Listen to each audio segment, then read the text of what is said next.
Have you ever wondered why prices are constantly changing? Why does a concert ticket suddenly cost twice as much if you buy it too late? Why do gasoline prices fluctuate daily? And why is a product sometimes available everywhere and then it's suddenly out of stock? The answer is supply and demand. This is probably the most important principle in the economy. It determines how much something costs, who gets it, and whether it is produced at all. And the exciting thing is, this principle is constantly at work, whether we realize it or not. It affects your everyday life, your job, your investments, and even your personal decisions when buying and selling. In this video, I'll show you exactly how supply and demand work, why they are the engine of every market economy, what examples there are from the real world, and how you can use this knowledge for yourself, be it when shopping, investing, or starting your own business. So stay tuned, because once you have understood how supply and demand really work, you will see the world of business with completely different eyes.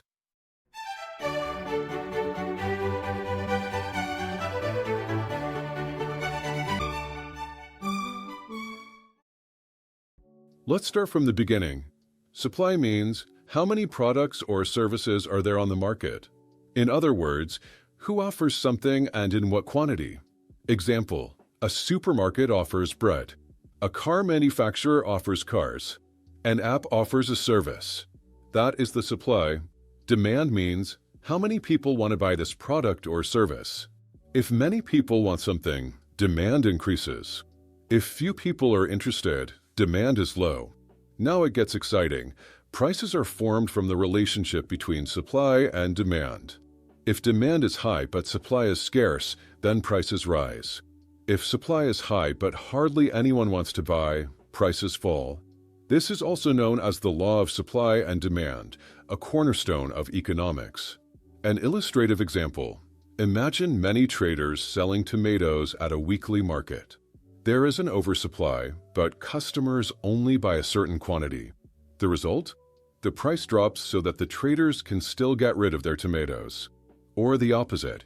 Imagine there is only one stall with tomatoes left, but everyone wants some. Then the trader can increase the price. This is supply and demand in practice. Now you may be asking yourself, how exactly does the price come about? Quite simply, the market price is the point at which supply and demand meet. This is called market equilibrium. The price regulates how much is sold and how much is produced. An example, if the price is too high, many people don't want to buy. The supply remains. If the price is too low, everyone wants to buy, but there are not enough goods. The shelves are empty. The goal is the equilibrium price. This is where supply and demand match perfectly. But beware, in reality, the equilibrium is rarely stable. Prices are constantly changing because supply and demand are also constantly changing.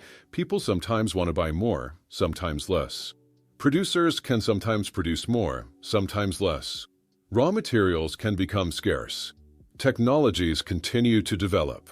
Trends come and go. This is why prices fluctuate.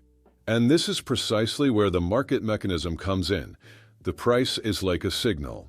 It tells producers whether it is worth producing more, or whether they should stop.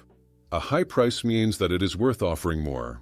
A low price means perhaps less should be produced because there is not enough demand. This is how the market controls itself. Let's see what the whole thing looks like in real life. Here are a few examples that I'm sure you know. Console shortage. When the PlayStation 5 came out, millions of people wanted one. But production couldn't keep up. Supply was low, demand was huge. What happened?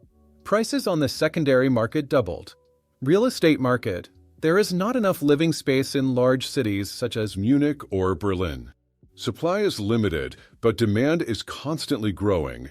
As a result, rents and purchase prices are exploding. Flight tickets and hotels. Flights and hotels are more expensive before public holidays or during the vacation season because more people want to travel. Demand increases, supply often remains the same, prices rise. Seasonal products, strawberries in winter? Sure, they're available, but they're expensive because supply is scarce. They are cheaper in summer because demand is high but supply is also high. Shares and cryptocurrencies. If a lot of people want to buy a certain share, but there are only a limited number of shares available, prices rise. This is a pure demand effect. These examples show you that supply and demand work everywhere. But why do supply and demand change so often? There are many reasons for this. Technological changes, new products make old ones superfluous. Example, streaming has replaced DVDs. Trends in fashion. Suddenly everyone wants certain sneakers and 6 months later no one is interested in them anymore. Natural disasters. A crop failure can greatly reduce the supply of grain. This drives up prices. Politics and laws. A new law can influence the market, for example in the case of customs duties or subsidies. Consumer psychology. If everyone is afraid of inflation, they buy things quickly before they become more expensive. This artificially increases demand. The market reacts to this, sometimes quickly, sometimes slowly. And that is why prices fluctuate constantly. Now comes the important question. How can you use this knowledge for yourself personally?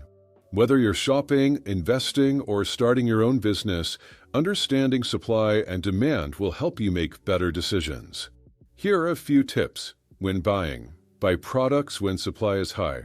For example, clothes on sale or technology after a few months.